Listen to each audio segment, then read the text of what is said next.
Salutations, my friends, and thank you for tuning in to another edition of Factions of Freedom. I'm your host, Noisera, Freedom Faction, whichever one you prefer, and this is show number 1522, season 15, episode 22.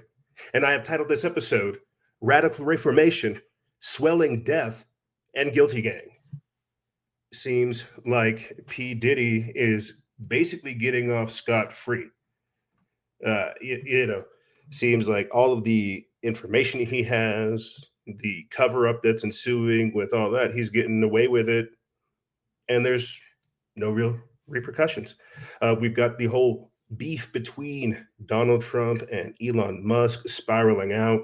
More of what I've talked to you about in previous episodes, the formation of a new party while we're seeing the Democrats themselves actually implode. Staggering information coming out regarding the COVID-19 vaccine and more, hence the title of Swelling Death. We've got Pfizer documents showing that deaths surged amongst the COVID vaccinated group. Like it's kind of crazy. And when you think about what we talked about just last week with you amazing people and the fact that we're dealing with a cognitively bankrupt population, things are getting pretty crazy. And so, as always, it's going to be an information-packed transmission. By the time many people will be listening to this, they'll either be listening to us on the 4th of July or after the 4th of July. So I hope you have a fantastic Independence Day. And I want you to think about this, independence from globalism, or at least independence from the form of globalism in which we were familiar, and how radically different things are these days. And I'm talking about Donald Trump in the White House. I'm talking about these globalists coming out. I'm talking about people like Zohan Mamdani. We'll talk about him. Mamdani, we talked about him last week. We'll talk a little bit more. This anarcho-communist that's taking New York City by storm. And what this all truly means. We're talking about a lot of different things every single week. Geopolitics, socio-cultural developments, what's happening globalistically, conspiratorially, and how strange things are truly getting. We've got Peter Thiel coming up as well, talking about how transgenderism isn't enough. We need to go farther. We need to begin transhumanism. We have a whole lot jam-packed for you amazing people in this week's historic transmission. Now, let me go ahead and say this, guys. It's kind of crazy that we're already halfway through the year. A couple hundred days into Donald Trump's presidency, running up on the 250th anniversary of the United States of America. And again, think about it, independence of globalism. And it really won't be that, because we all know that there are secret cabals and secret societies and handshakes and winks and nods and fist bumps and elbow rubs. There are all kinds of different things that run this show that we're in. And I'm not talking about the podcast itself. I'm talking about the very, very sophisticated and elaborate show called reality that they display to us every single week. And so things are changing. Happy Independence Day. But what are we becoming independent for? What are we becoming independent from? Without me pontificating and rambling, I want to try to get through this stuff as much as possible. As you'll hear how the week's been over here throughout the transmission. But let me go ahead and start this off with, if you guys want to support the operation, the best way to do so is to go to patreon.com/noise, patreon.com/NOIZCE. That's the best way to support this operation.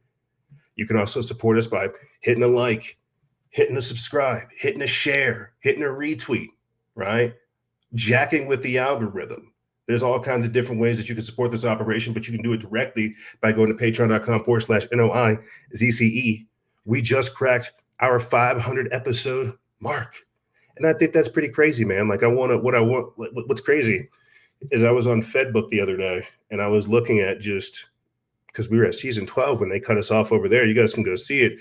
And just the aesthetics of the work that we used to do, the type of content we used to put out, the volume that was there, the consistency. It's a whole different time frame. It truly is. I would highly recommend people to go back if they have the time and go watch like our 1 hour, 2 hour long episodes where we try to drill super fast and hard into things, as hard as we could. but now we know so much more, and it's so much more of a reality than people really truly comprehend. And I say that from experience.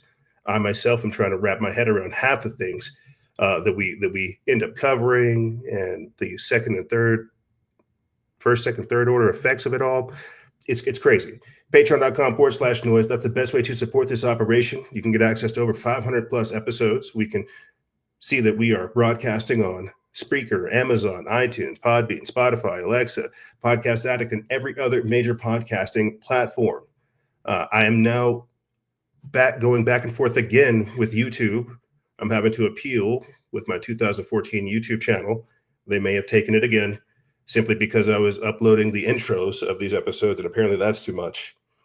So we'll see what that means. I mean, we're still going to produce content. We're still going to put stuff out there. And this is a note to the Patreon and exclusive members chat. I've recently made like a new group where I'm just telling the people, hey, this is what I'm doing in crypto. This is really how it all works. Let's do the same thing. There's a crypto component. There's a project component. There's a content component. There's a personalized component. And I said this the other day, bro, like I need to just pay some kid to do what I was doing on Instagram, because we have the pedigree. We have all the infrastructure. Like we recovered our YouTube, our BitChute account, right? And we can't upload stuff over there because these 6-hour-long episodes are too long. But I digress. You guys can find the links for all this and more in the description bar below. The link to our Discord, the link to both of our Telegrams, our Instagram channel, our Patreon as well. You can find the links to support us in the description bar below. And you can support yourself. It's a 360 win. Support yourself, support us, and support an American-made company, New Leaf Naturals, by using promo code FOF25. You can get 10 to 30% off, depending on, just link below. Just click it.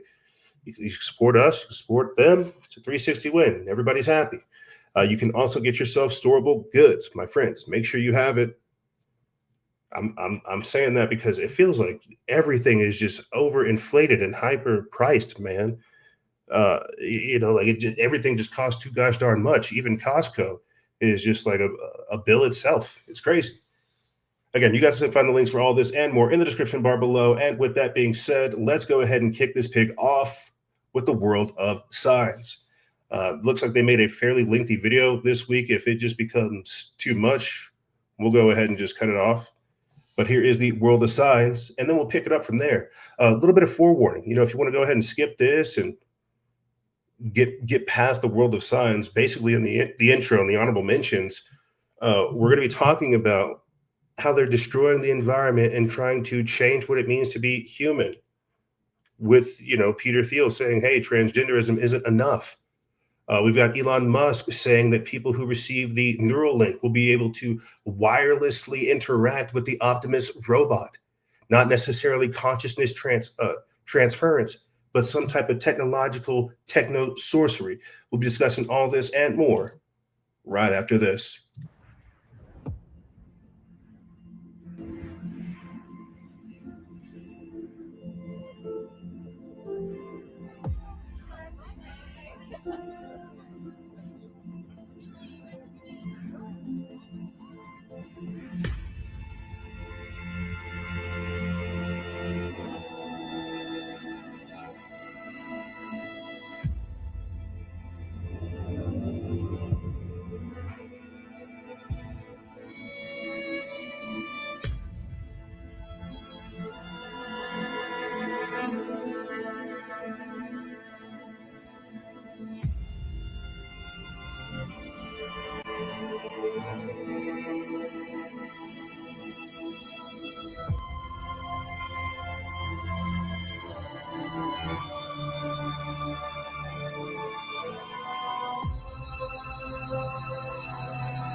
intense wind columns in Dakota on the 30th of June. Lots and lots of these intense wind columns, this time in Bradenton, Florida. Very, very strange.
Monsoon season coming in hot, coming in very, very hot.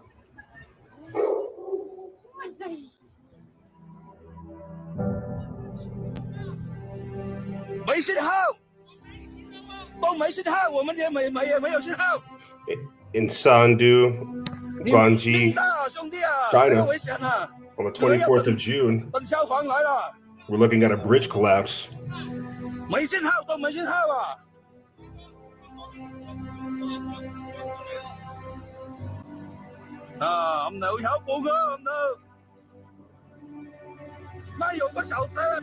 That's an incredibly high fall. Yeah, look at that. Wow.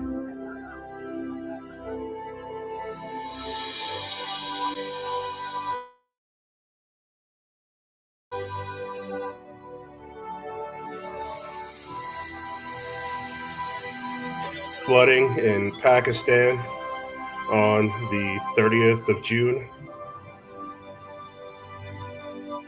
Floodwaters so intense that they literally carry a car with it.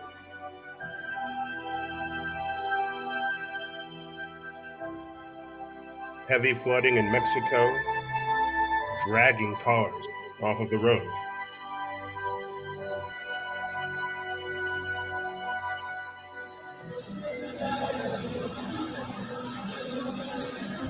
What looks to be like the inside of a hospital in Pakistan on the 30th of June. People being evacuated because the floodwaters have entered inside of the hospital.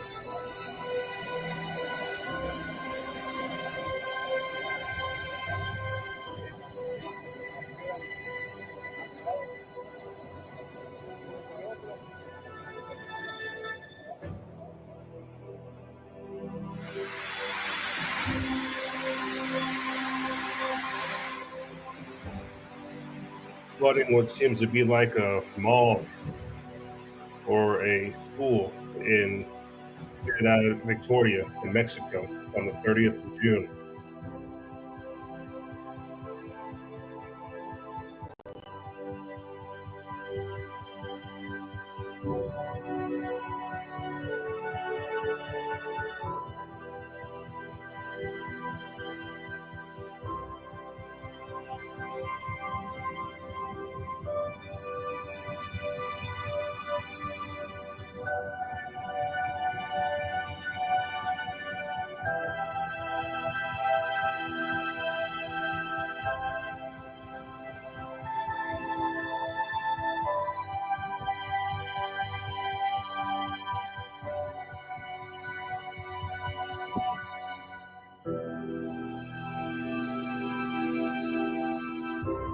Kagoshima, Japan, experiencing an inferno, flames. falling stars or a meteorite seen in Puerto Rico on the 1st of July. Could be a falling star, meteorite, a missile, UFO, some type of bright light streaking across the sky in Puerto Rico in broad daylight on the 1st of July. Incredible.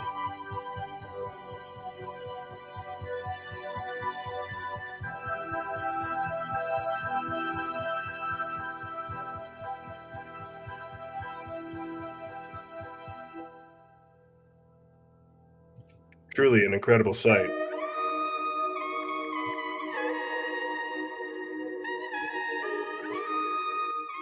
Nice. And it looks like at the very end of this video, World of Signs is giving a quick shout out to the person that helps make his music, Manuel Roast, over there on YouTube. Go give him a follow. I definitely will right after the show. Manuel Roast on YouTube. I'll go give him a follow for sure. They do some good work over here, both of them. I like it. But there you have it. Monsoon season coming in very heavy across the entire world. I don't know if you guys experienced it. I'm over here in the desert southwest of America. We've been having some rain as well. Been soaking it up, enjoying it. It's good for the skin.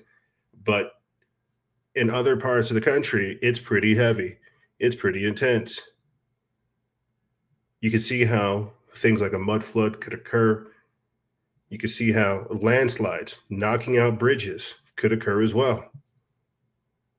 Monsoon season coming in very, very heavy. You don't hear people talk about climate change or anything of this nature because it's a naturally occurring cyclical event. These things happen. But as I've been predicting and saying for quite some time and expecting, if we do stop the geoengineering program, what happens to the existing environment that's already been altered by us? We will experience a ricochet effect. Some type of like stabilization. As we discussed with you guys just last week with Anthony Patch and quantum pollution, there's an energetic exchange. We can't jack with the biosphere over here in one part of the planet and not expect it to have some type of effect in another part. Look at this, Las Vegas experiencing like severe winds.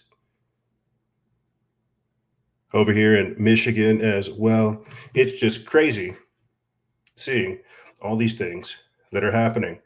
Speaking of seeing crazy things that are happening, let's go ahead and move forward. I'm going to play for you guys real quick a video clip because just last week we played a clip of Lake Tahoe, the gentleman talking about seeing these yachts just smash against each other because of like the ferociousness of the waves. Well, we're going to play for you now a clip of a mom filming that very same lake, but buzzing. And you can see the water kind of undulating, like it was being hit with some type of radio frequencies. Let's go ahead and play the quick clip, and then we'll give our commentary on the other side. It's pretty crazy. Let's check it out.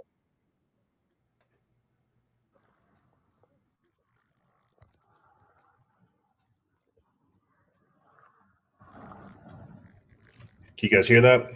Can you hear that clicking, that kind of buzzing sound? That is so weird.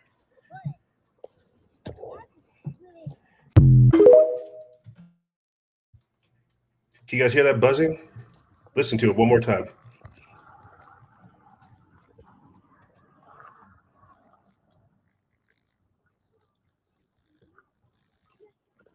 That is so weird. Just and then the day after, we see something like this. Holy shit. This is what we played for you guys just last week, right? She wasn't ghost hunting. She was just filming the lake on her iPhone, kids playing in the background. Then it happened. The water started buzzing, not from waves, not from boats, a low, unnatural vibration. Something was pulsing beneath the surface. Locals say the area was hit with radio frequency bursts the same day, powerful, erratic, and eerily similar to the HARP test signatures. Hours later, Lake Tahoe spiraled into total chaos. No warnings, no coverage, just one mom with a phone who caught something they never wanted to record. HARP doesn't announce it itself, but the pattern is always there. And so when we talk about the jacking with and the manipulation of our environment, geoengineering, weather modification, stratospheric aerosol injections, we don't even the crazy part is whenever we jump into that whole spiel, we don't even reference HARP, the high active aurora radio frequency thing. We don't mention HARP because it's like old tech. That's what's wild, but it's still something that can be used to alter the environment, as you're seeing there. And we played video clips too, where you can see on scanners, electromagnetic and geomagnetic scanners that go over America. You can see whenever they activate these type of things. It's actually kind of crazy, but this is what I mean by them jacking with and disturbing the natural order of the planet, the natural rhythm, tying us into something that is unnatural. You see. Let's go ahead and move forward. Staying with the theme of things being unnatural. Do you remember whenever they didn't used to poison our food and it was just called food? One who thinks it's fucking insane we're charged more to avoid poison in our food. 100 years ago, we didn't have to call food organic. It was just called food. But now we're charged double to avoid chemicals that shouldn't even be legal in the first place. What the fuck is going on? Why is poison the default in grocery stores, and actual health is tucked away in some small, overpriced corner? Shouldn't there be warning labels instead on 90% of the shit in grocery stores because it didn't even exist 100 years ago? They treat us like cheap cattle, and it shows. The same foods in America have 10 plus more ingredients than those in Europe, and most of the ingredients are just byproducts of oil production. It's time this ends. Real food shouldn't be a luxury. It should just be food. You would think. Florida becomes first state to ban chemtrails and jail perpetrators. You better watch out, Augustus Dorco. This comes from the People's Voice. They put this up June 29th. It says Florida has become the first state to ban chemtrails, enacting a pioneering law effective July 1st, 2025, that prohibits weather modification activities and imposes jail time on perpetrators. Signed by Governor Ron DeSantis, the legislation positions Florida as a stronghold against geoengineering practices like chemtrails, which critics argue endanger health and the environment. DeSantis, touting Florida as the, quote, free state, emphasized that the state will not tolerate reckless climate manipulation experiments. The law targets shadowy geoengineering efforts, responding to widespread concerns about their impact, and sets a precedent for other states by enforcing strict penalties, including imprisonment for those who violate the ban.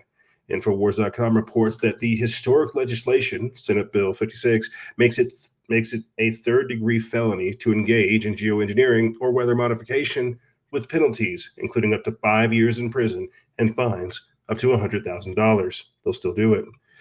Florida's bold step follows years of public outcry and mounting evidence suggesting that geoengineering, deliberate interventions like stratospheric aerosol injections, pose severe risks. The state's Department of Environmental Protection will establish a hotline and online form for citizens to report suspected geoengineering activities, signaling a provocative approach to enforcement. It says that Florida is not alone in this fight. Tennessee passed a similar law in 2024, banning the release of the chemicals into the atmosphere, and other states are starting to take notice. Kentucky, Louisiana, Minnesota, and Arizona have introduced bills to curb geoengineering, with Louisiana's House passing a, quote, chemtrails ban in June of 2025. Pennsylvania State Senator Doug Mastriano has also proposed legislation targeting these practices, reflecting a growing nationwide skepticism about unchecked atmospheric tampering.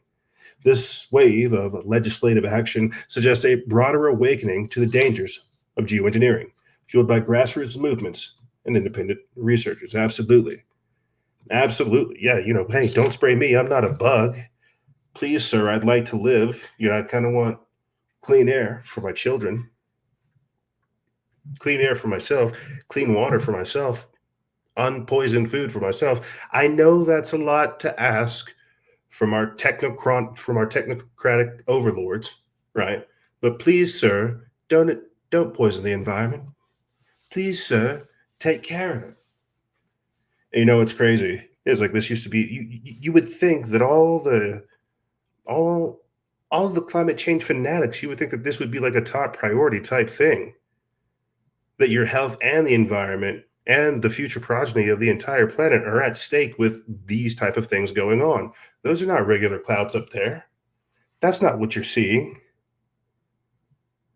These they're jacking with things.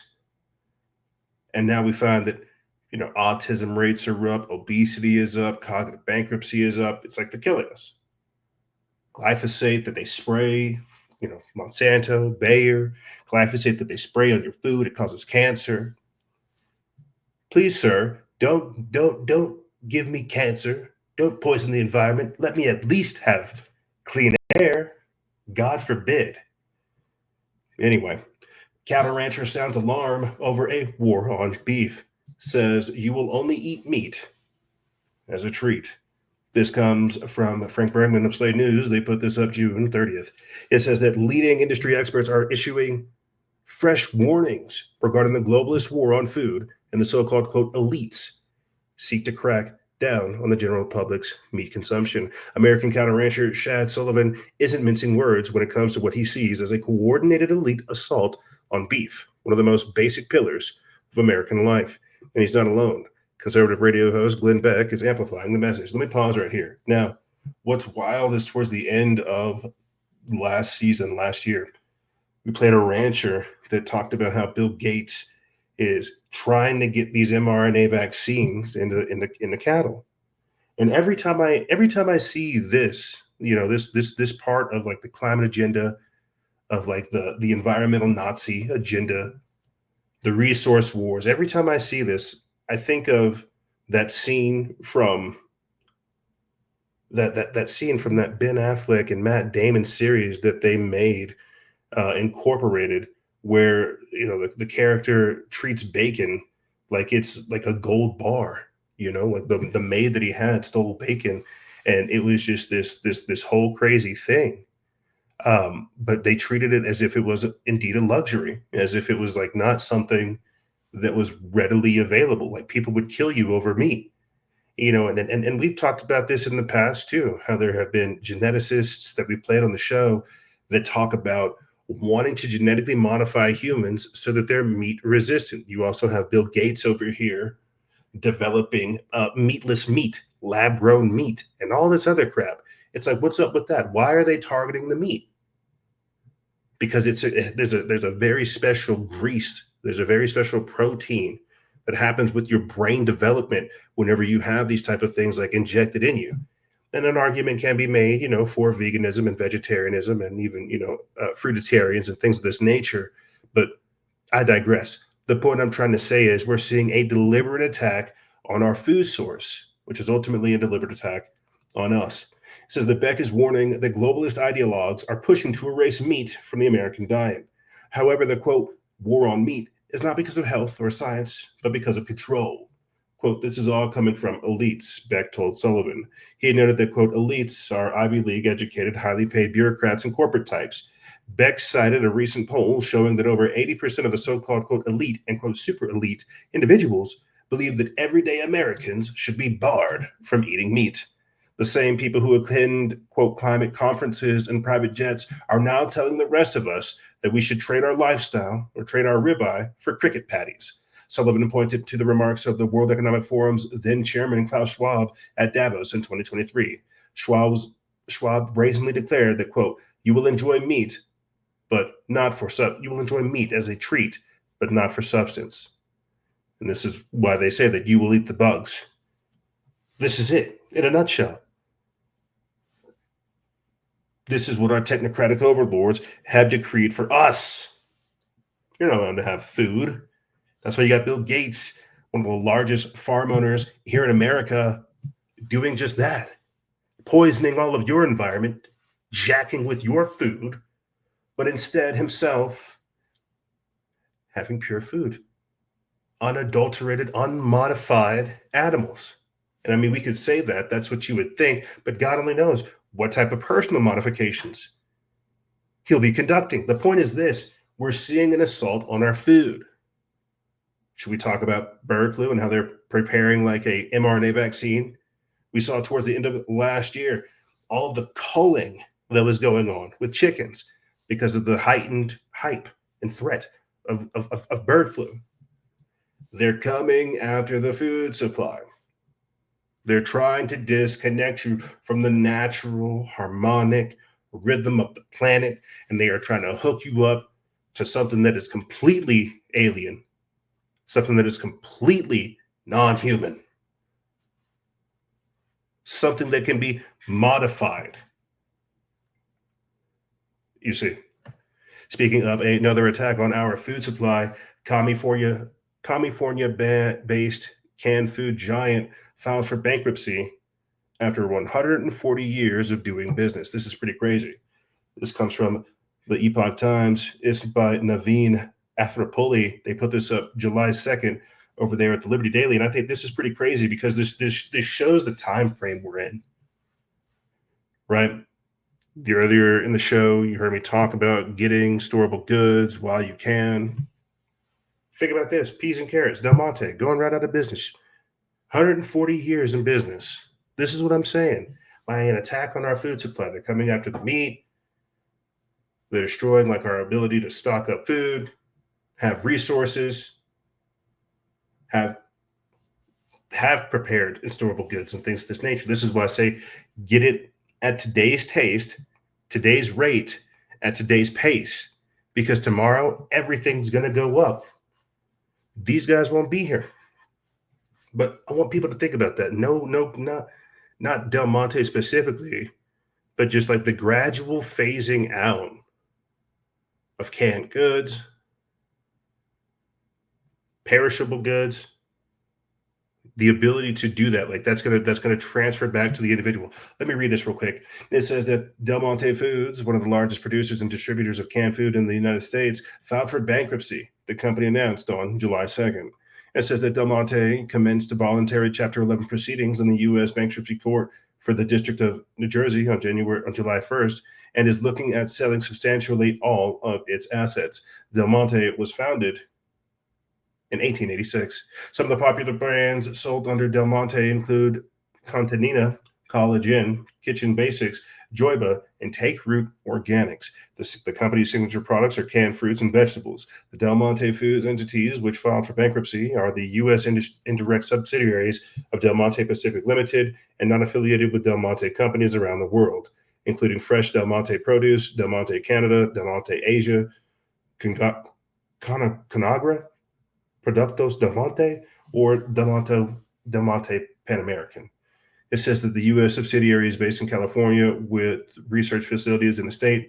The company employs about 5,000 to 10,000 people. Now, again, I just wanted to look at this like as an environmental food resource type thing, right?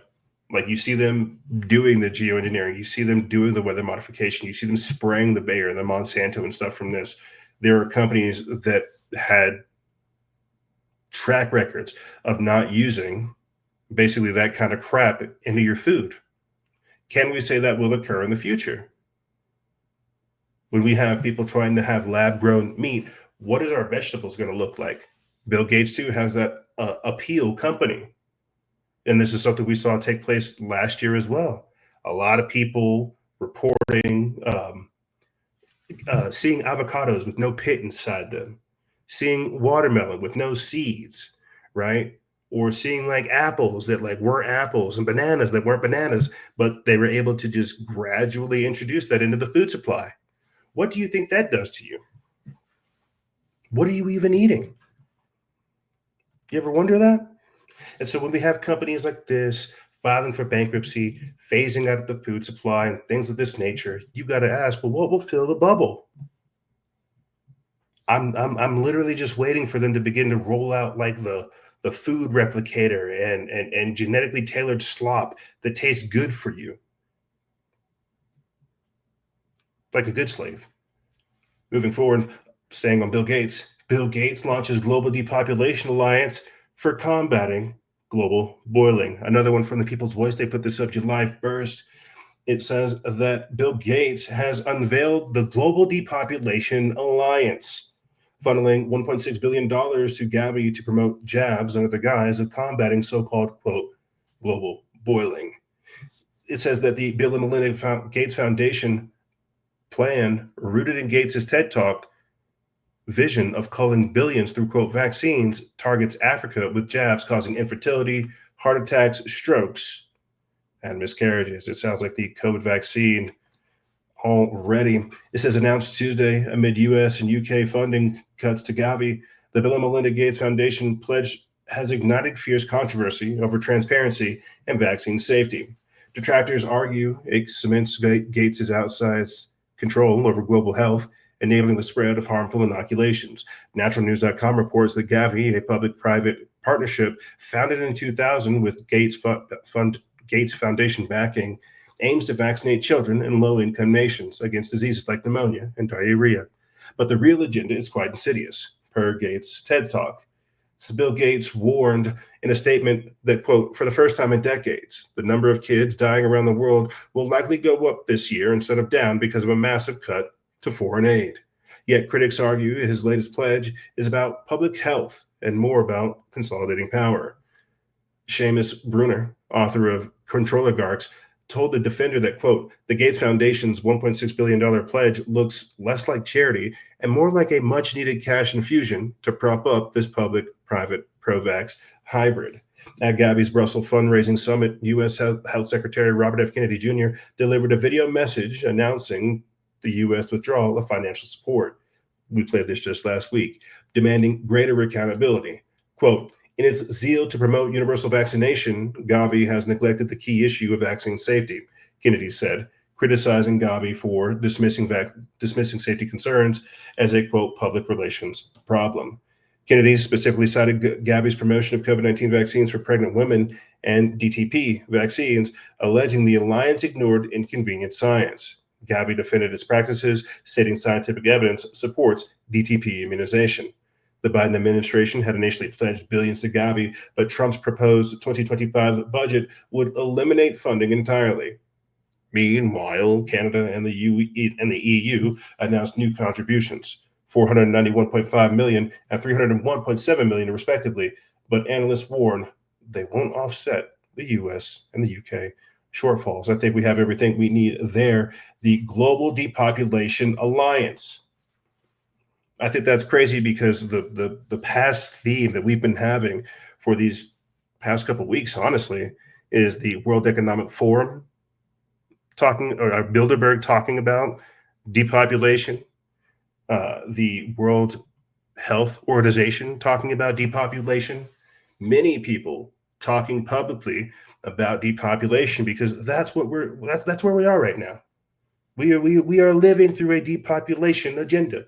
A dehumanization campaign, which leads to a depopulation campaign, which is exactly what they want. That's what you're seeing. This isn't hyperbole. You're living through it. You're the survivor of a biological weapons attack. And they have more coming. Okay? This is not hysteria. This is not sensationalism. This is all going down. Infertility is going up. Sterility is going up. Excess deaths are going up. You ever heard of like a 20-year-old having a heart attack or like a 20-year-old dying of cancer immediately? It doesn't make any sense. It doesn't make any sense. They're killing us because they want to control us. We're too many. There's too many of us. There's too much. The AI can't control all of us. Can't come up with enough, ways, enough programming. It's just got to kill us. It's got to consolidate things. It's got to delete memory, you delete chats, right? Have folks log off, exit certain groups. It's just got to, that's what you're seeing right now. Just a hyper consolidation and folks get lost in the mix. A global depopulation alliance to combat global boiling. So we've moved from climate change to the world's boiling.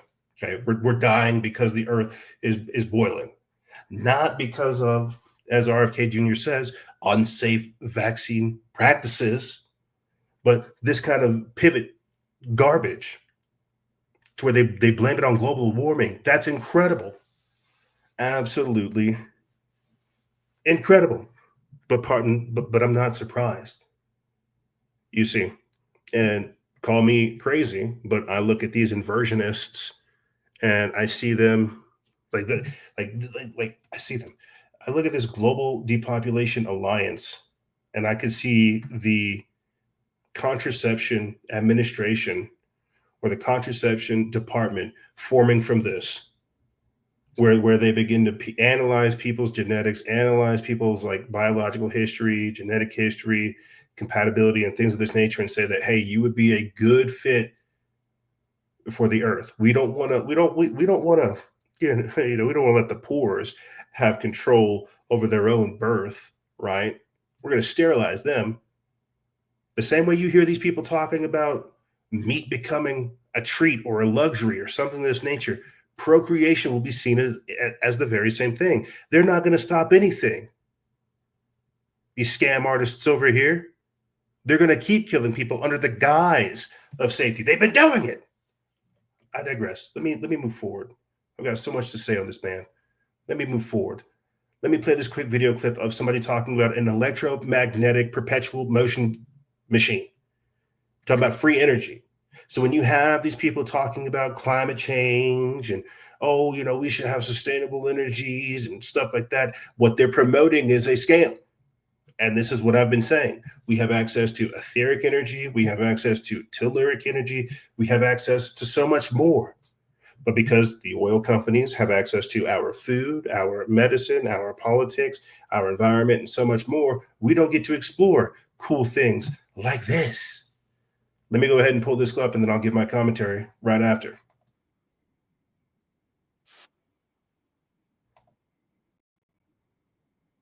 These strands. The lights are mirror port. Basically, whenever the electromagnet is pulsed, the white turns on. And whenever it's off, the blue is triggered. Okay. And the camera's not really picking. It's not showing, but you can see them pulsing with the eye. Yeah, it's pretty fast.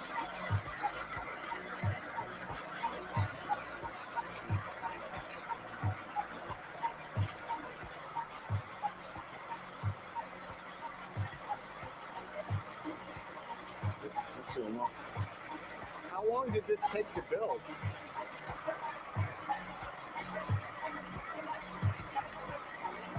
Three, 4 months. My God. Quite a lot of work. This was just one of the very first versions. We used laminated steel instead of just solid iron, and that greatly enhanced the strength of the electromagnet. These strands.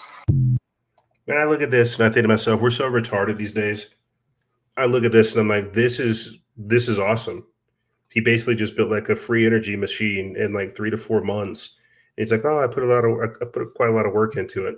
Imagine if we had an entire society, not like I'm not saying this guy's like a genius or anything of this nature, but an entire society that had access to this type of free energy machine. Like this is something you could put in your front room, you could put in your fireplace, you could put in your garage, you could put out back, and it can just generate energy. Makes you look at windmills a lot differently, makes you look at, dams a lot differently, makes you look at what we think of as energy. 3 to 4 months to put something else like this out. You guys may have seen it. Like there's always these pictures that are coming out these days of people that are either doing construction on their house or doing renovations. They knock down a wall and then they see like old world Renaissance type architecture. And so I'm just thinking of old world history. I'm thinking of ancient energy practices, what we used to do, what we still have access to, but not like an awareness of. I hope that makes sense. Like this timeline, this world that we're in, this way that we're in is all massive control. It's all individual itemized control. And that's why they're able to automate so much stuff, because it's from the top down. Like, again, just like audio listeners, you guys can't see this, but they've literally created like an electromagnetic wheel that's just generating power. And so I don't want to hear people say, oh, we can't create UFOs. We can't defy gravity. We don't have free energy. We can't create a lightsaber. We can't, there are no such things as directed energy weapons, right? It's like the intro and the honorable mentions segment of the show is meant to just kind of tell people up front, like, we're going to get into some pretty crazy things right off the rip.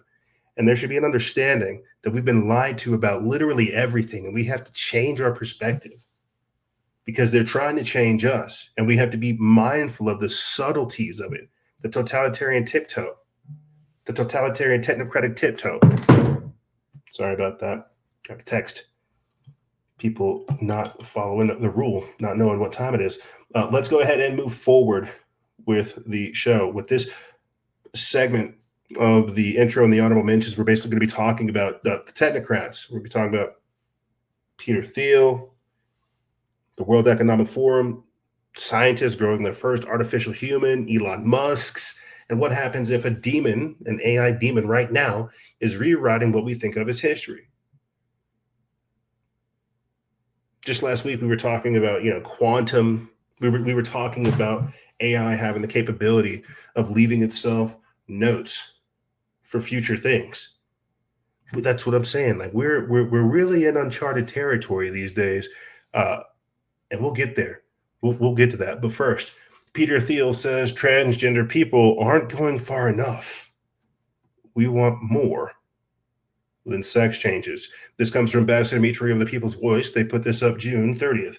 And this says that Palantir co-founder Peter Thiel has sparked outrage after saying transgender individuals aren't transforming enough, and that his transhumanist movement aims for a far bigger changes than just switching organs. Speaking to a New York Times podcast, Thiel framed transgender identity as a small first step in what he believes should be a much larger process of human transformation. Quote, "The critique is not that it's weird or unnatural, it's that it's so pathetically little," he said. "We want more than cross-dressing or changing your sex organs. We want you to be able to change your heart, change your mind, and change your whole body." Let's listen. You would prefer the human race to endure, right? You're hesitating. Yeah, well, yes, I don't know. I would. This is a long hesitation. This is a long hesitation. There's so many questions implicit in Should the this. human race survive? Yes. Okay. But I also would I also would like us to radically solve these problems. Right. And so, it's always, I don't know, transhumanism is this, the ideal was this radical transformation where your human natural body gets transformed into an immortal body. And there's a critique of, let's say, the trans people in a sexual context, or I don't know, a transvestite is someone who changes their clothes and cross dresses, and a transsexual is someone where you change your, penis into a vagina, and we can then debate how well those surgeries work. But we want more transformation than that. The critique is not that it's weird and unnatural. It's so pathetically little. And okay, we want more than cross-dressing or changing your sex organs. We want you to be able to change your heart and change your mind and change your whole body. Okay, now I'm going to pause right there. There's a couple more seconds, and then I'll let him speak. Longtime listeners of the show know that this is like the main thing. We've always been anti-transhuman. We've had people back on Instagram jump into our DMs and say, "Oh my gosh, I can't believe you hate trans people." It's like, no, they don't see how they're sacrificially being used as the pawns to bring in this technocratic transhumanist agenda. The grinders, the biohackers, the splicers, right? First, it's the transgenders. And I think it's so crazy because right around this time frame, we had Sodomite Safe Haven come out last year, where we were talking about just the very same thing. How these people, they're spiritual vampires, but that's a completely different thing. The transhumanist goal is that they see humanity right now in its current configuration as flawed, and that through science and technology that they'll be able to make a better version of man. It's a cult. It is spiritually a cult, but it's masquerading as a technological practice. It's an ideology. You see, like it's so much more than what they're prescribing it as. And this is why in previous episodes you've heard me talk about that forking or this splintering that's taking place in humanity. How you're going to have people that are fully awakened individuals. You're also going to have cyborgs, people that take the Neuralink implant, people that follow Peter Thiel's transhumanist ideology and change their hearts. This is why they rolled out the jabs, so that they could begin to soft roll this out. Oh, you have a bad heart, just get a pacemaker. But it's so much more than that. And that's that third faction. That's that third trigger of people who fully abdicate their humanity to the machines. Let's continue. And then Orthodox Christianity, by the way, the critique Orthodox Christianity has of this is these things don't go far enough. Like that transhumanism is just changing your body, but you also need to transform your soul, and you need to transform your whole self. And so, right. But the other where, wait. I generally agree with what I think is your belief that religion should be a friend to science and ideas of scientific progress. I think any idea of divine providence has to encompass the fact that we have progressed and achieved and done things that would have been unimaginable to our ancestors. But it still also seems like, yeah, the promise of Christianity in the end is you get the perfected body and the perfected soul through God's grace. And the person who tries to do it on their own with a bunch of machines is likely to end up as a dystopian character. Well, it's let's articulate this. And you can have a heretical form of Christianity, right? That says something else. I don't know. I think the word nature does not occur once in the Old Testament, and so if you and there is a word in which a sense in which the way I understand the Judeo-Christian inspiration is it is about transcending nature. It is about overcoming things, and and the closest thing you can say to nature is that people are fallen, and that's the natural thing in a Christian sense is that you're messed up, and that's true. But there's some ways that with God's help, you are supposed to transcend that and overcome that. And see, they want to position themselves as God. That's how this works. You see that you are a fallen being, and through technology, we can make you transcend your natural nature and become God-men like us.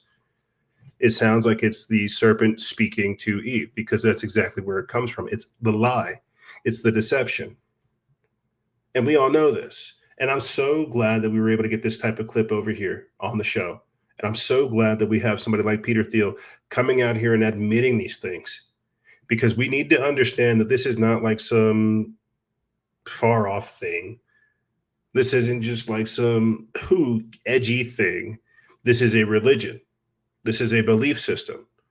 When we talk about things like Burning Man, right? And the symbology of that, the Phoenix symbology of burning man. This is exactly what they're doing right now. They are burning man. And crazy how, as we hear all about autism rates spiking, crazy how infertility is up, sterility is up, people can't have kids. Oh, but now we have a new religion to go with this dystopian world we're in. Transhumanism, you're a fallen entity. You've got myocarditis, pericarditis, courtesy of the jabs. You've got infertility, courtesy of the jabs. But don't worry. If you just consult with Peter Thiel, Elon Musk, Bill Gates, various other technocrats, you will be able to be a fully completed form of humanity. Do you see the problem, reaction, solution? Do you see how they've created a systemic, multi-generational issue and are positioning themselves to be the saviors of the very same problem that their ancestors have caused? So don't be surprised it's been the future. There's like a fertilization association that requires people to register in order to have kids. But back to this, back to Peter Thiel admitting that transhumanism is the goal. The transgender individuals are not going far enough. And that's exactly what it is. They want to get to a point to where they can conduct consciousness transference. They want to create the Borg, the hive mind.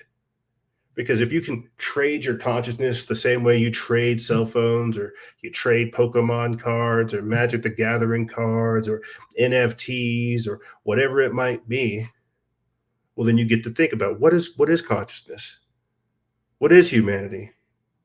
And so, do you see how it's a techno sorcery type of approach towards looking at the spiritual nature of man?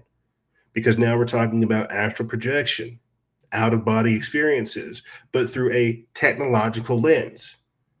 We don't know what's on the other side of that veil. We don't know what else is using that technology. So while we might be having one use case for it, we have no comprehension of what else is in that realm. And this is what I'm saying when I say that I think some of these people are on tech. The same way you have people that were on DMT, ayahuasca, mushrooms, microdosing, because this is all stuff that was going on in Silicon Valley, still going on. It's an expansion of this transhumanist cult. You have to understand that this is an ideology. This isn't a small thing. They're already hive mind. They're already transhumanists. They're already proto-Borgs, right? This is the phrase that I've kind of had to, I used to call them beta Borgs, but proto-Borgs. This is where we are now. Let's move forward. We'll refer back to that and more. Staying on Peter Thiel. Peter Thiel unveils American social credit score system to eradicate non-compliant citizens. This comes from Baxter Dimitri of the People's Voice. They put this up July 1st. It says that they told you it was a conspiracy. They said the World Economic Forum was losing power, but behind the scenes, the machinery never stopped. Now the social credit score system, long fantasized about, is no longer theory. It's code, it's policy, and it's coming. Peter Thiel, yes, that Peter Thiel, once seen as a tech renegade, is now a World Economic Forum Trojan horse in the White House. His company, Palantir, built to surveil, to profile, and punish, is laying the infrastructure brick by digital brick. Their message to America is clear: comply with the social credit score system or be excluded from society. But here's the kicker. This isn't some distant sci-fi nightmare. It's already happening. The very same Palantir technology being prepared for rollout in America is already being used overseas to hunt, target, and eliminate the, quote, non-compliant. It's not just tracking behavior, it's enforcing compliance with deadly consequences. It says that the World Economic Forum has spent years laying the groundwork for a global social credit score system, one that tracks your behaviors, limits your freedoms, and rewards blind compliance. And while they called it progress, we've been sounding the alarm from the start. And at the heart of their plan, a global digital ID linked to everything from your financial data to your carbon footprint. In this system, freedom isn't a right, it's a privilege you have to earn through constant compliance. Many believe that the World Economic Forum had been defeated when Klaus Schwab stepped down, when the American people pushed back against the globalist agenda in the 2024 election. But the globalists didn't surrender. They simply changed strategy. Now, lurking in the shadows, their dystopian vision is more dangerous than ever. It isn't a future threat, it's a present reality.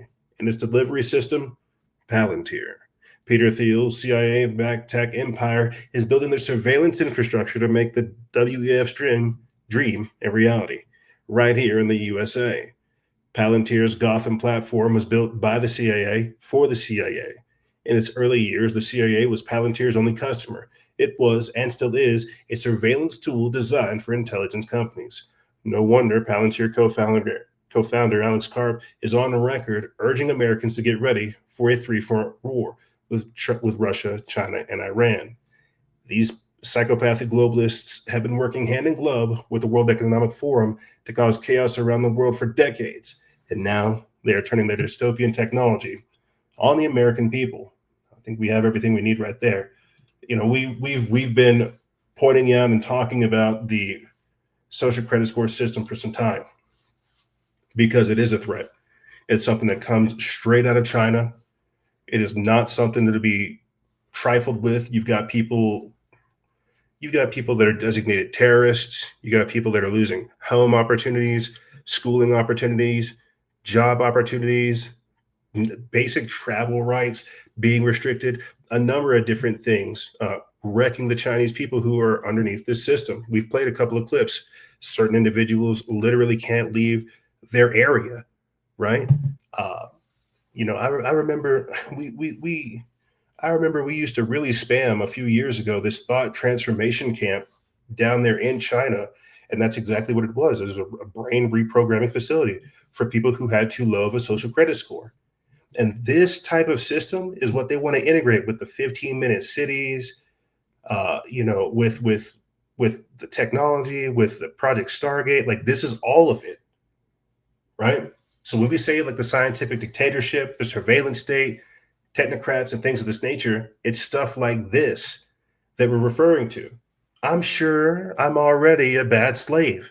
And they've done this. They've already war gamed it. They've taken my files, probably from the CIA, the FBI, DHS, whoever has it, FEMA. Then they just aggregate all that information, generate like a little score on you and say, okay, you're this type of threat.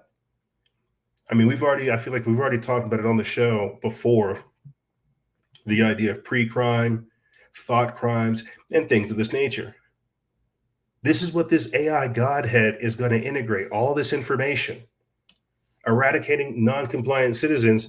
Like it's like a horrible dystopian version, or that episode of Black Mirror, where that girl's walking around and she can see numbers over people's heads.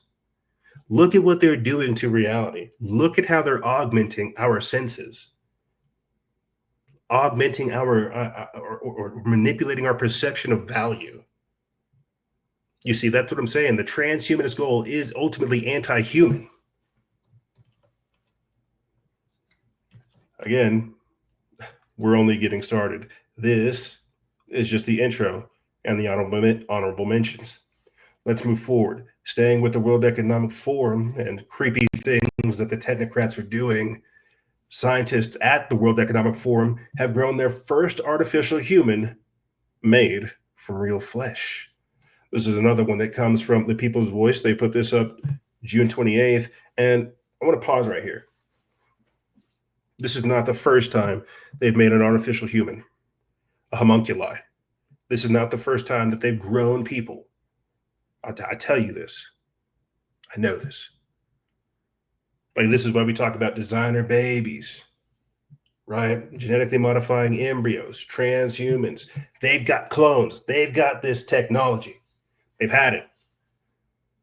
I would highly recommend people to go down the 1800s orphan train, Cabbage Patch Kids rabbit hole. The Mind Unveiled channel on YouTube has a great playlist that just points out a lot of things that I think would really, really pique people's curiosity. Like, if you're here for the more conspiratorial rabbit holes to go down, you don't really care about like the news, go down that rabbit hole.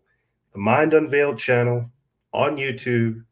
Go look at their playlist for global repopulation efforts, the reset, Cabbage Patch Kids, orphan trains, the repopulation of North America. Very, very, very fascinating stuff. But definitely makes you scratch your head. And I've got no problem shilling somebody that has like a compendium of work that spans over years, documenting just that. He's got postcards that show the repopulation efforts. And I'm saying this because this is evidence of a previous reset that took place right around like the 1700s into the 1800s.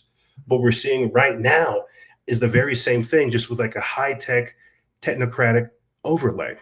They've had the ability to make humans, to grow humans. That's why I say homunculi. That's something that's been going on for quite some time. Let's go ahead and read this and talk about how these people are trying to create artificial humans and more. It says that WEF-backed scientists funded by a £10 million Wellcome Trust grant have achieved a chilling breakthrough by growing the first artificial human from real flesh. As part of the Synthetic Human Genome Project, this controversial endeavor, involving top universities like Oxford, Cambridge, and Imperial College, aims to craft human DNA from scratch, raising profound ethical questions about the creation of synthetic life. And let me pause right here, because now we're getting into like the heady stuff. You've heard me talk about how they're changing and jacking with the environment. You can see this as evidenced by the geoengineering, the weather modification, the poisoning of our food, all this crap. And then you've got people like Peter Thiel jumping up here saying, oh, well, transgender people aren't going far enough, as if that was someplace we should have gone. So they've made us cognitively bankrupt, destroyed our sense of normalcy, and now they've got wealthy billionaires up here socially engineering the population, not only to mutilate themselves, but to go even farther, to change your whole body, change your mind, swap it with someone else.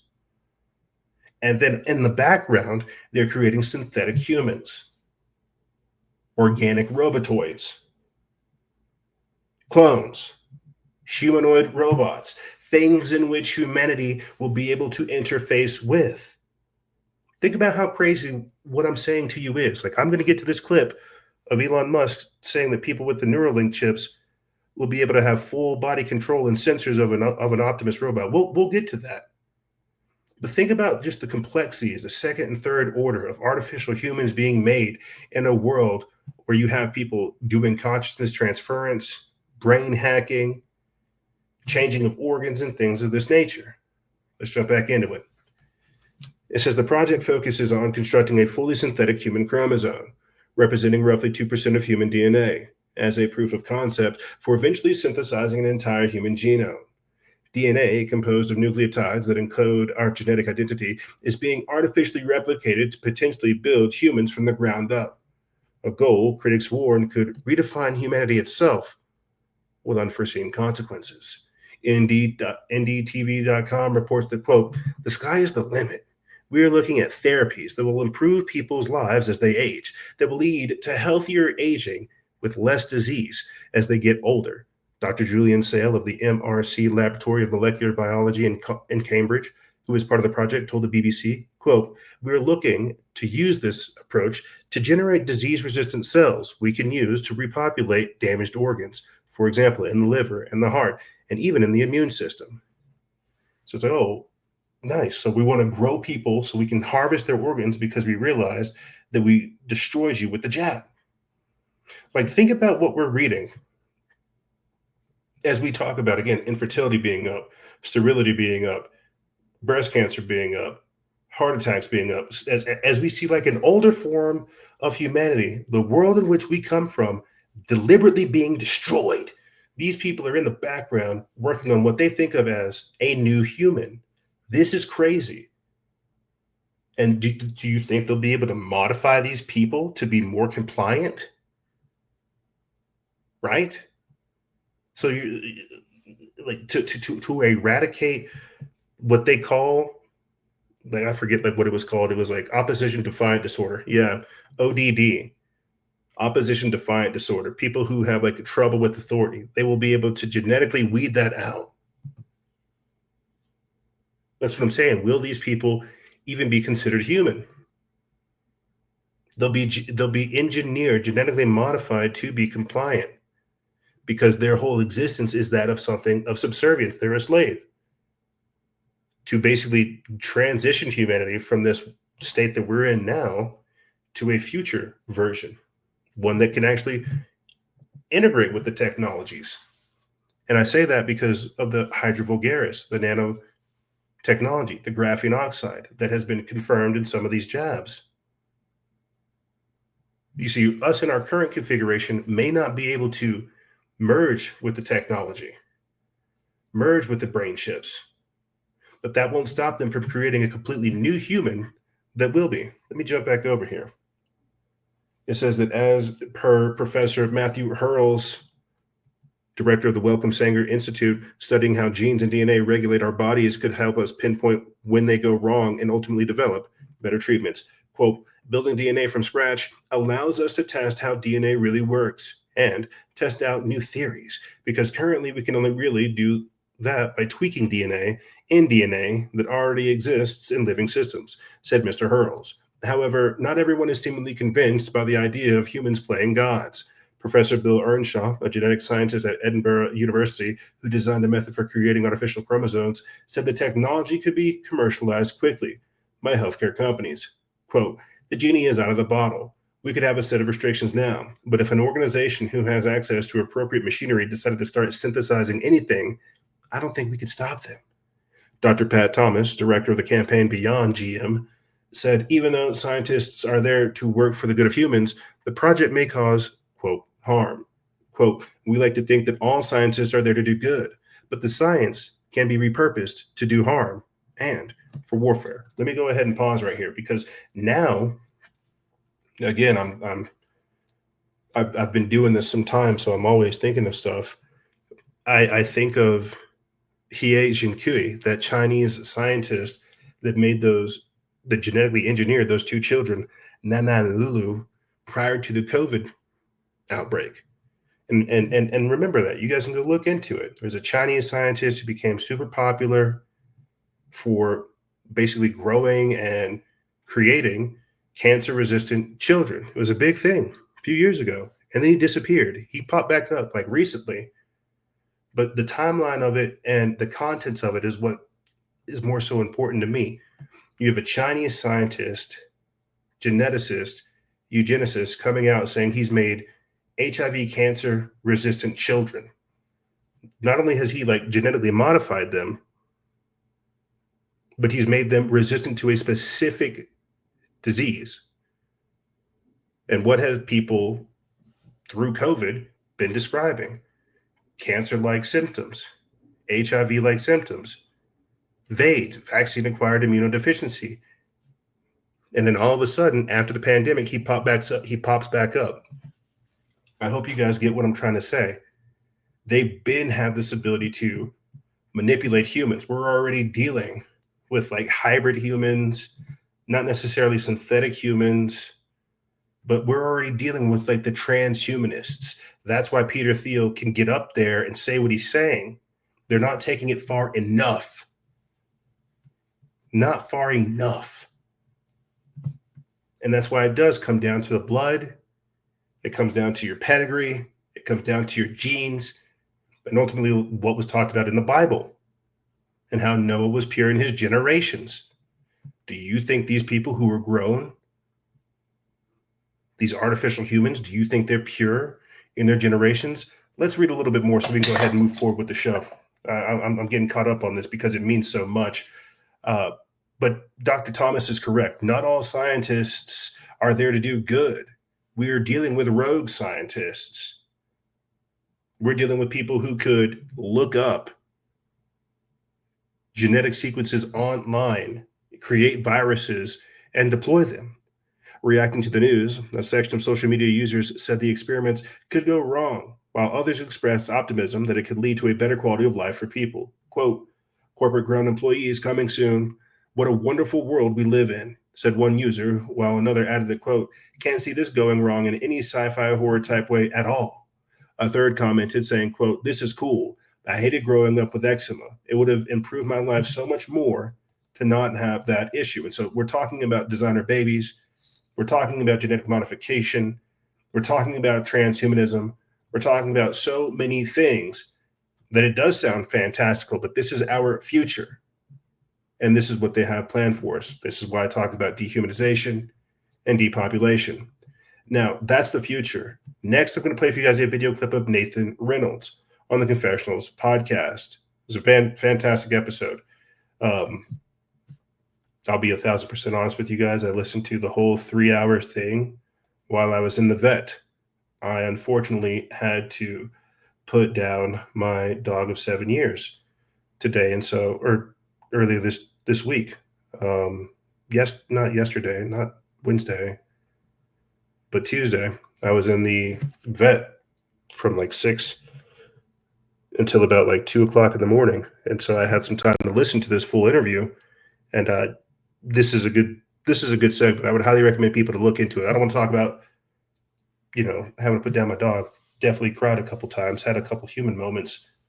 But this full 3-hour long interview, it is something I would highly recommend people to listen to.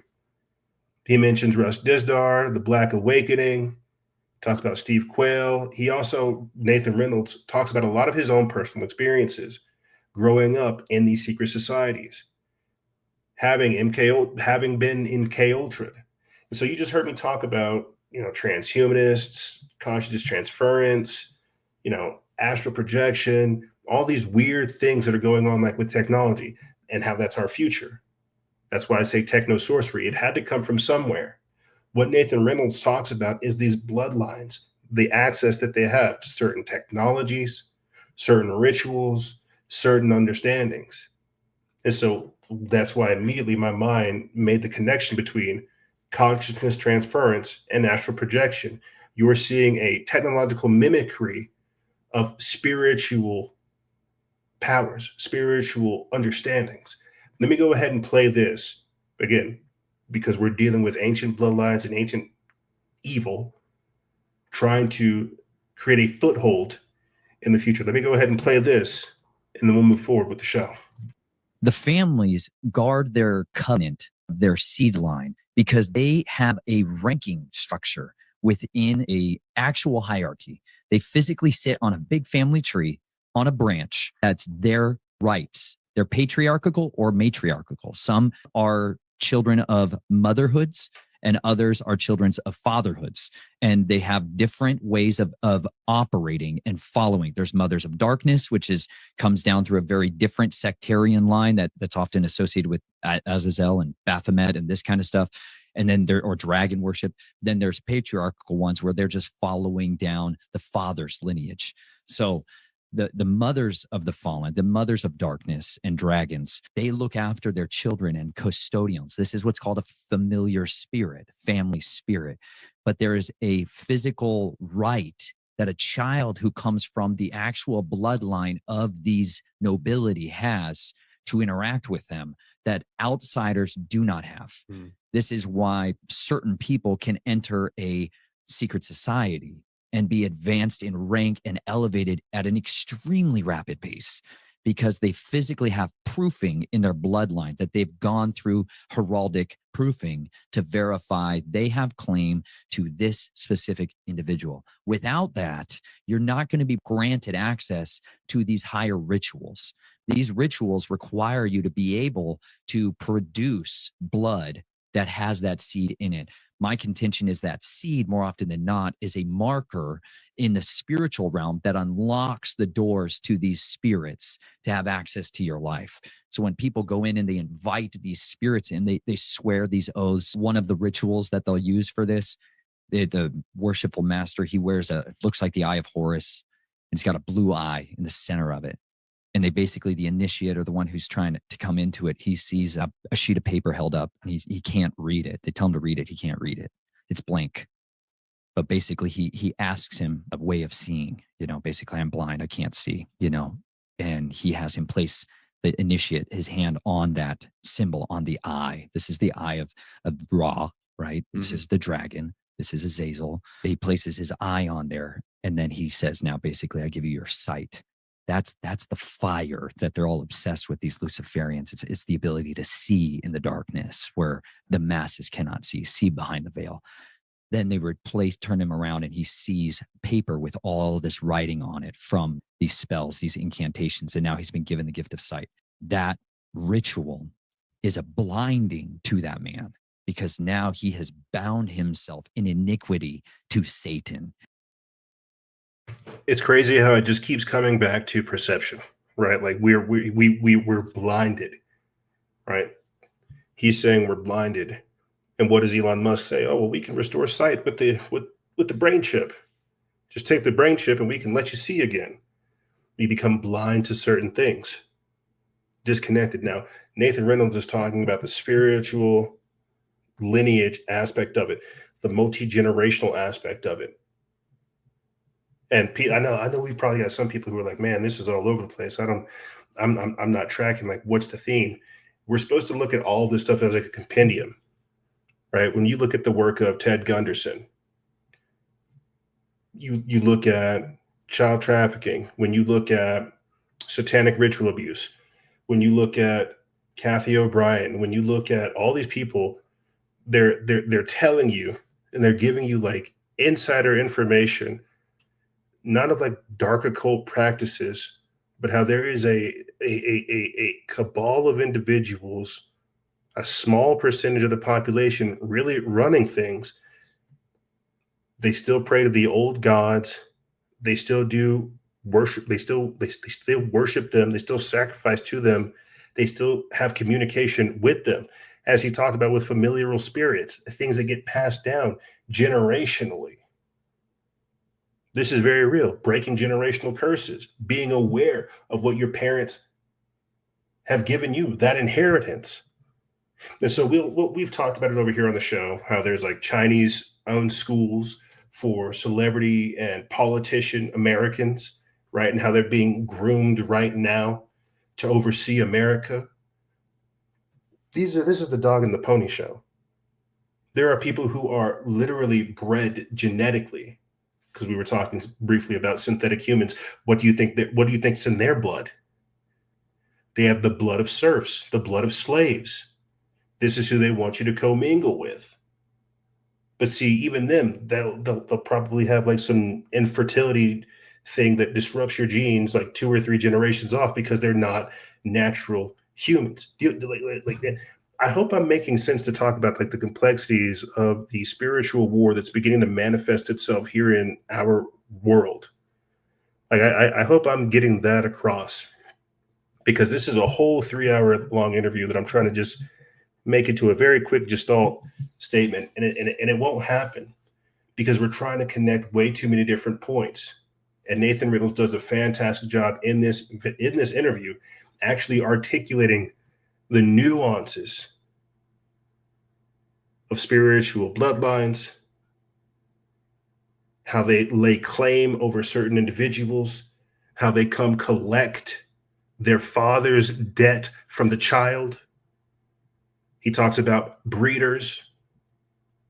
And again, just the workings of this occult thing that we're actually going up against, and these and how they operate in deep underground military bases. They're now housed in them, but there was something there before.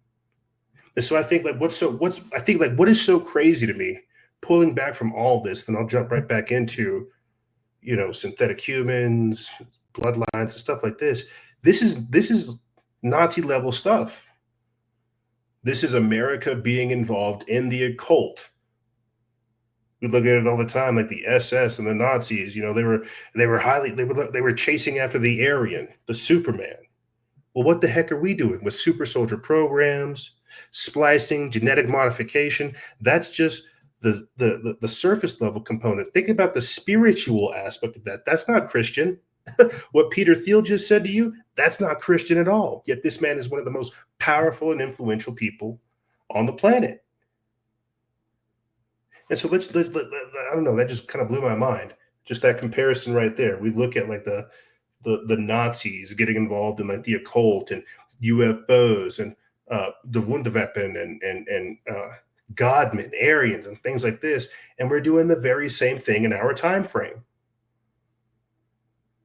And when you go listen to this interview with Nathan Reynolds, he talks about how when he was under mind control, the different personalities that would come out, the handlers that he had, the Jason program, what we would call the GATE program, how they were able to recruit children very early and then prepare them and groom them for these positions to either be, MK Ultra slaves, or to become intelligence operatives, or to have these multiple different personalities inside of them and put in them. Beta kitty programming, right? There's structured levels to the programming. And I know all this sounds so fantastical, but people don't understand like where we are right now and how Russ Dizdar had predicted this with the Black Awakening, to where we would have thousands, if not millions, of perfectly programmable people that have these personalities inside them, multiple personalities inside them. Some that can do witchcraft, some that can speak in what they call the Twilight languages, some that are assassins, some that are children, some that are Jezebels, concubines, whores, things of this nature. We don't like people really can't fathom the idea of having these different mental compartmentalizations, and at the same time, people who have been programming individuals and humans for multiple generations and having a sophistication to it, like hypnosis therapy. There's hypnosis therapy. There's also not I forget like what they used to do to alien abductees. They would put them under and they would hypnotic regression. There's multiple different ways to summon essentially different compartmentalized personalities in people's brains. And that's just the brain. I'm not talking about the biological, surgical things that occur there as well, because there is that. These entities finding corporeal form here, merging the bloodlines so that they can have their own offspring. Is this not what the fallen angels themselves did when they left their first estate and came into earthly women? They produced Nephilim. They produced giants, mighty men of old, hybrids. And this is the very same thing that we're seeing right now. Make no mistake of it. We may not use the same terminology, but it's the very same occurrence that's happening as they emerge and come over here into our realm, show themselves. This is some of the disturbing stuff we're seeing. This is why I played the clip for you guys just last week of Anthony Patch talking about quantum pollution, them opening up gateways and portals with CERN, because this is technology that was being given to them so they can communicate with different realms. And that energy coming here, like all of this is the occult. This is what's going on in the background. This is what's really fueling scientific exploration of our time frame. And that's why it's science, it's technology, it's occult, it's spiritual, it's biological, and this has been going on. This is why when you look at the work of Jack Parsons and Aleister Crowley, the Babylon Working, that's America coming into itself, occult America rising. We are now dealing with multiple people like Nathan Reynolds. I play video clips of this season on the show of a girl sitting there at like an interview talking about how her father, a police chief, her father was involved in these occult rituals where they sacrifice children. I don't think people really comprehend like the depths of the battle that we're up against, because it's not something that's talked about, you know, and it's not popular. It's not sexy. It's not like, you know, sensational. It's real. You're talking about people that are communicating with demons, trying to build technology for them to have dominion here. And all of a sudden we have synthetic humans. All of a sudden we have artificial, we have robots. I spent a little bit more time on this than I had wanted to, but let me go ahead and play this quick clip to kind of reset the momentum of the show. Here is a video clip talking about how a demon is writing itself into history. Let's watch. The demon writing itself retroactively into pop culture history. It said on April 4th, 2025, an anonymous user on 4chan uploaded an image file titled Roy J. PJs.jpg. The image was accompanied by a poorly written message that set the conspiracy in motion. It said, "This is a demon writing itself retroactively into pop culture history." The initial post caught fire. The term demon was intriguing, and the concept of writing itself retroactively into history is terrifying. And it evokes the ideas of hacked databases and manipulating our reality. Following the 4chan post, the theory quickly grew and spread to other platforms like Reddit and TikTok, evolving into several distinct but related theories. One theory is the AI demon hypothesis. This is the Roy J. theory's central and most fantastical claim. The theory is that Roy J. is not and never was a real human being. Instead, he is a non-human entity, either a literal demon, as the original post suggested, or an artificial intelligence demon. Viewers describe his movements as oddly precise, like an NPC in a video game. His facial expressions as inhuman, his jokes as unfunny and nonsensical. It's kind of mean, but also kind of true. The entire performance has been interpreted as an AI video, given a prompt of something like create a spooky comedian from the 1980s. Another theory is the artificial history theory. And this claim comes from the theory that from a simple case of a fake person to an active ongoing conspiracy. It alleges that a powerful AI was not just the source of the videos, but was fabricating a historical record for the non-existent human in real time, in our time, like as we sit here today. People on 4chan claim their initial searches for Ray J yielded almost no results. However, as people began to investigate, information suddenly seemed to appear from nowhere. A Wikipedia page materialized. YouTube videos surfaced. Old online forum posts were discovered. Darcy. It was interpreted as not the natural result of search algorithms promoting a previously obscure content in responses to increased traffic, but as AI actively responding to the investigation by generating a backstory to make its creation more believable. And that is terrifying. This story taps into our fears about AI's ability to hallucinate content and create a dynamic similar to the Mandela effect, where our reality appears to be shifting. Although it's not quite the Mandela effect, because this isn't the misremembering of a thing that didn't exist. It's the thing that didn't exist inserting itself into existence. Another theory is this is either an ARG, a viral marketing campaign, or a hoax. Nah, man, I definitely think it's the other theory. I think it's the one of the self-fulfilling borderline Mandela effect type theory, where we're creating these entities, we're creating these characters, like a technological tulpa. For people that are unfamiliar as to like what a tulpa is, it's like a thought form manifestation.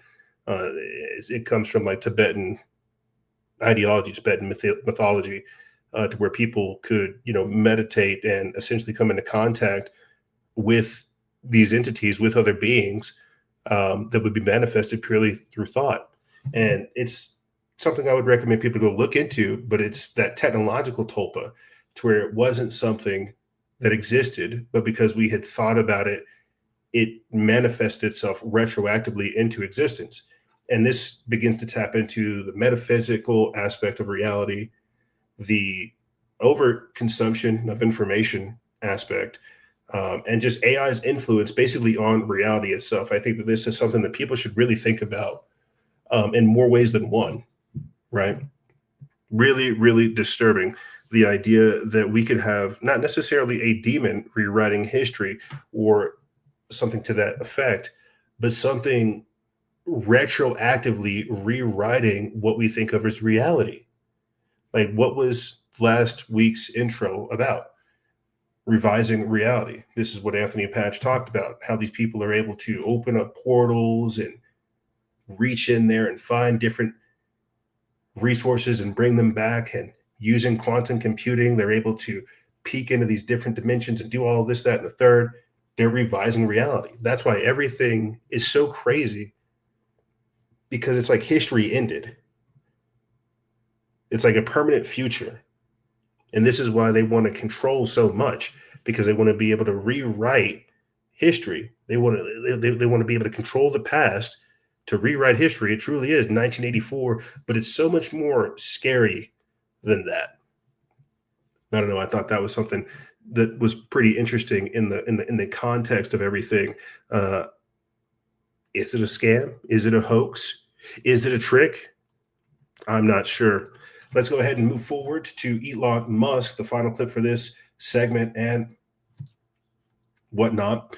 Let's go ahead and move forward to Elon Musk saying that people with the Neuralink brain chip will be able to have full body control and sensors from a Tesla Optimus bot. So you could basically inhabit an Optimus robot. This is what they want for you. This is the ultimate goal, to be able to transfer your consciousness. And that's not what's happening, right? They're picking up on your brain. They're transferring senses and things of this nature. They're not ultimately cutting you off from your body, but that's the end goal. That's why they want a metaverse. That's why they want to introduce this technology. That's why they want to deteriorate the exterior environment so we get forced into this world that they're creating, because they want to cut us off from humanity and plug us into this matrix, or even generate for you a whole new body where you can transfer yourself to this. I know this stuff sounds fantastical, but what do you think is going on in the bases and at these laboratories? Let's go ahead and play this, and then we'll pick it up from there. on giving Alex an Optimus hand so that he could actually control it in his real life. And here's the actual replay of the end of that video using Alex's neural signals on an Optimus hand. Sean, if you want to play that.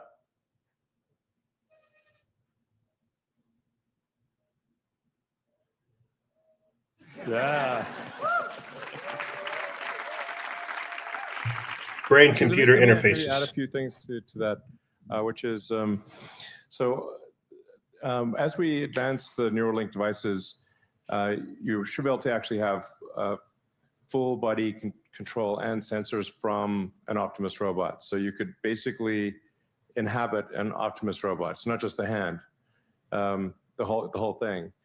So you could like basically mentally remote into an Optimus robot and be kind of cool. The future is going to be weird, but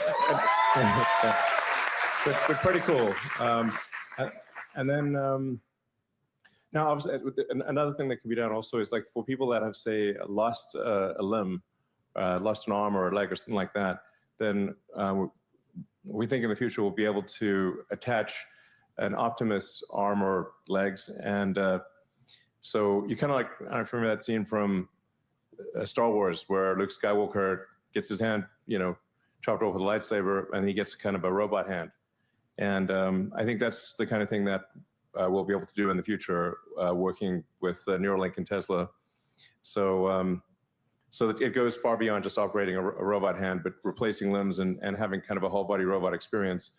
And then I think another thing that will be possible, I think is very likely in the future, is to be able to bridge the where the damaged neurons are. So you can take the signal from the brain and transmit that signal past where the neurons are damaged or strained to the rest of the body. So you could reanimate the body, so that if you have a Neuralink implant in the brain and then one in the spinal cord, then you can actually bridge the signals and you could walk again and have full body functionality. Obviously, that's what people would prefer, to be clear. We realize that would be the preferred outcome. And so that even if you have a broken neck, or you could still, we believe, I'm actually, at this point, I'd say fairly confident that at some point in the future, we'll be able to restore full body functionality. The transhumanists are coming to upgrade you, and we will be right back.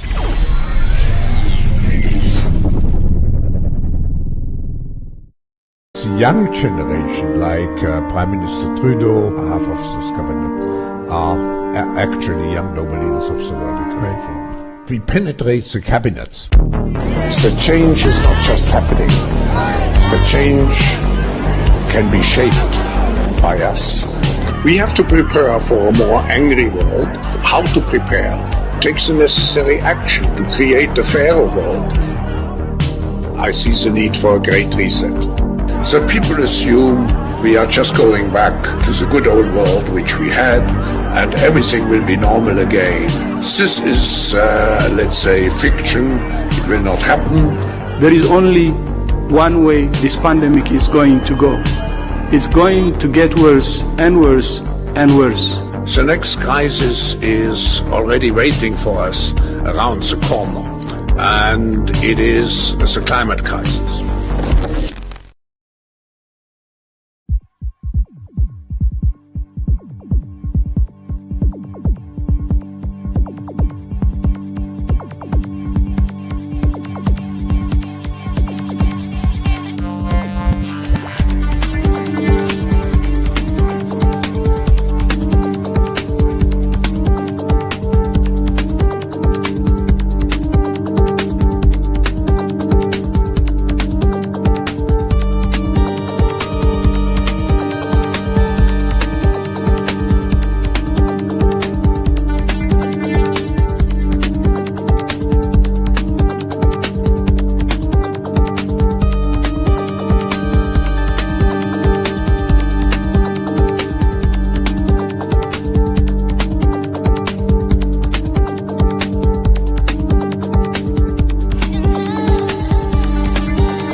There is no such thing as its freedom.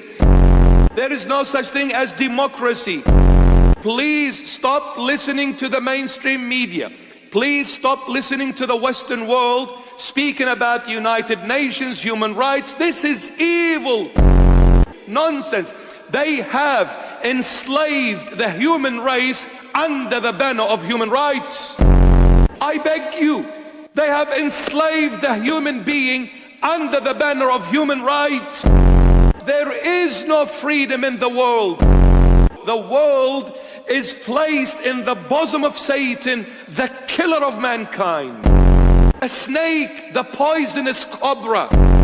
Satan likes to do things in disguise, in quietness, in the depth. But the Lord forced him to surface up. He wants humanity to see. He's opening the eyes of those who are willing to listen to Christ. Those who are willing to listen to Christ, He is opening your eyes. What has been happening in recent years, it is absolute satanic. But all done in the name of human rights, democracy, United Nation.